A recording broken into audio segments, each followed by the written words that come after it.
Oke, selanjutnya Bapak akan memberitahu mengenai himpunan bagian ya. Himpunan bagian itu apa ya? Jadi himpunan bagian itu adalah himpunan yang menjadi bagian dari himpunan lainnya gitu ya. Jadi dia itu himpunan di dalam himpunan gitu ya. Nah, lambangnya itu adalah C ya. Ini C-nya agak ini ya, agak nekuk dia. Gini ya. Kalau C kan seperti ini, dia itu begini. Gitu ya. Nah, lambangnya itu dan kalau misalkan dia itu bukan himpunan bagian, dia dicoret gitu ya, digaret gitu ya. Nah, misalkan contohnya ada contoh yang pertama ya. Yang pertama itu A, himpunan A itu punya anggota 1 2 3 ya.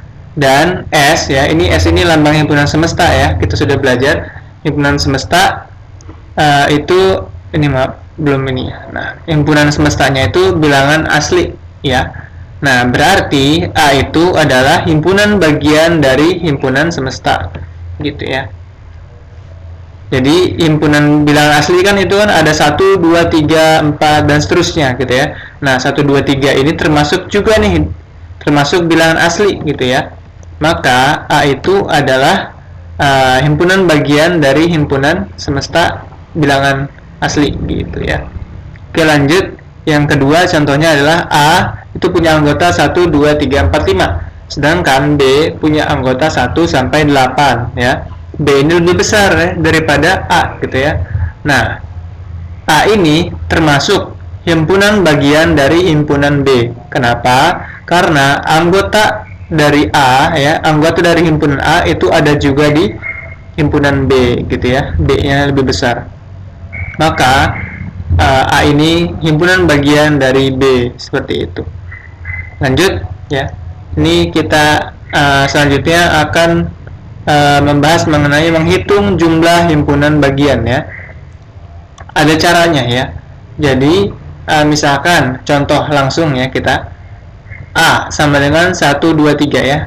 Himpunan A punya anggota 1 2 3. Nah, kardinalitasnya ini kan jumlah anggotanya itu kan 3 gitu ya.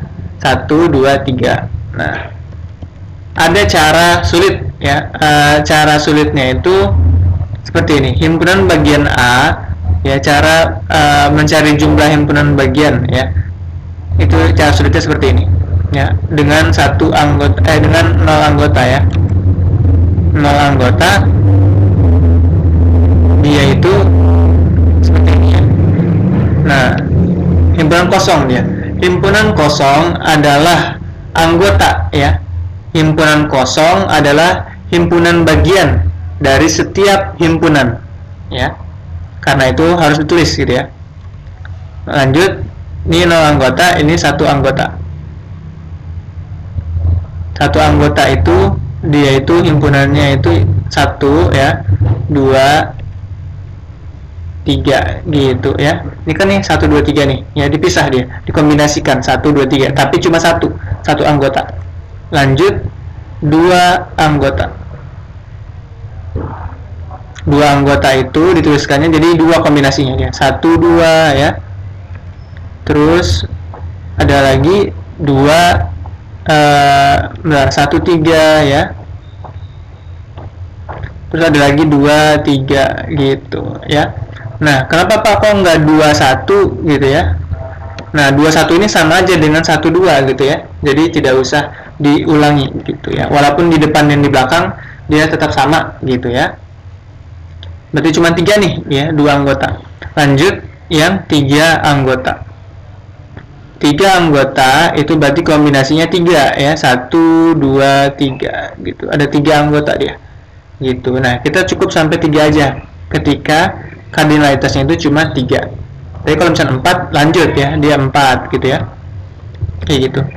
Jadi tergantung dengan berapa banyak anggotanya gitu ya. Oke, lanjut di sini. Jadi itu cara susahnya ya. Kalau misalkan di ini himpunan A ini punya anggota 1, 2, 3 sampai 10 gitu ya. Maka ditulis tuh semuanya gitu ya. Anggotanya itu 4 anggota, 5 anggota, 6 anggota sampai 10 gitu ya. Itu kan agak sulit gitu ya. Tapi ada cara mudahnya ya.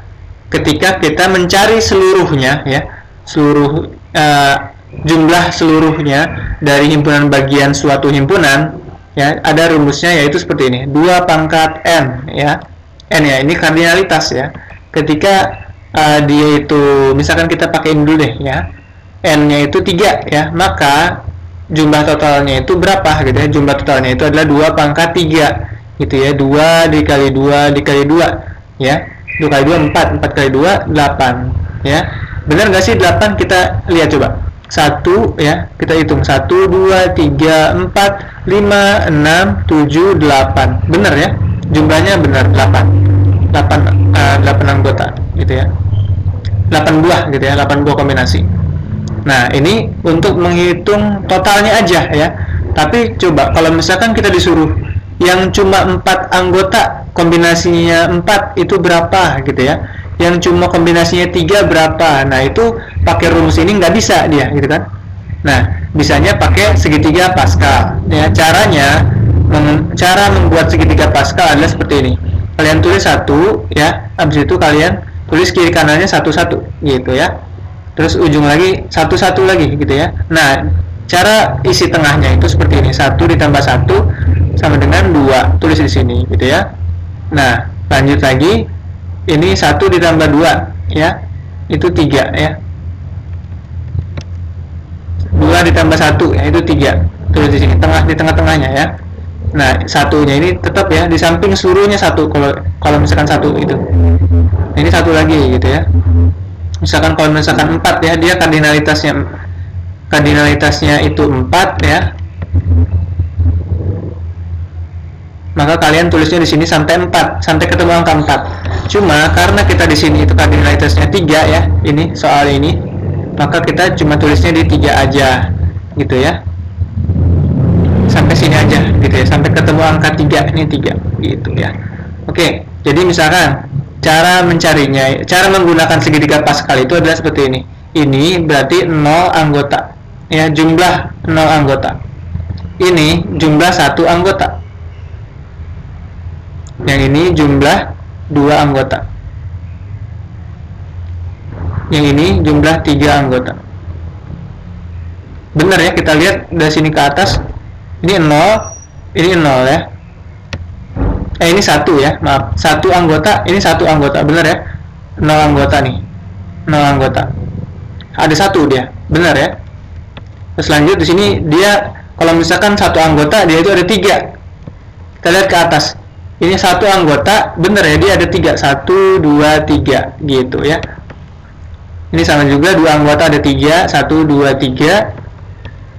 Dan kalau misalkan 1 anggota ya, 3 anggota, dia ada 1 juga gitu ya.